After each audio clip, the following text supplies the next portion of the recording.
பிரச்சாரத்திற்கு வரும் தவிக தலைவர் விஜய் தொடர்ந்த நேர மேலாண்மையில் மட்டுமில்லாது பிரச்சார திட்டமிடுதலும் சொதப்பி வருகிறார். இதனால் அவரது பிரச்சாரம் ரத்தாவதோடு அவரது பேச்சை கேட்க சுட்டரிக்கும் வெயிலில் சாலைகளில் பல மணி நேரம் காத்திருக்கும் பெண்கள், தொண்டர்கள், பொதுமக்கள் ஏமாற்றம் அடைவதும் தொடர்கிறது. சரியான திட்டமிடுதல், நேர மேலாண்மையை பிரச்சார சுற்றுப்பயணத்தில் விஜய் கடைபிடிக்காததால் அவரை பார்க்கவும் அவரது பேச்சை கேட்கவும் திரளும் ஆயிரக்கணக்கான பெண்கள், தொண்டர்கள், நிர்வாகிகள், மாற்றுத்திறனாளிகள் பல மணி நேரம் சாலைகளில் காத்திருப்பதுதான் தொடர்கிறது.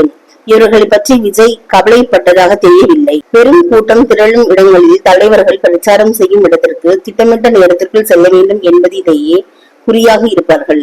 ஆனால் இவரோ தாமதம் ஆனதை பற்றி கொஞ்சமும் கவலைப்படாமல் சைக்கிளிங் சென்றுள்ளார். இச்சம்பவம் அவர் பிரச்சாரம் செய்ய விருப்பம் இல்லாததையும், கூட்டத்தை பார்த்து கையசைத்து தனக்கு திரண்டிருந்த கூட்டத்தை சமூகத்திற்கு காட்டவுமே காரைக்குடி வந்திருப்பது போலவே தெரிந்தது.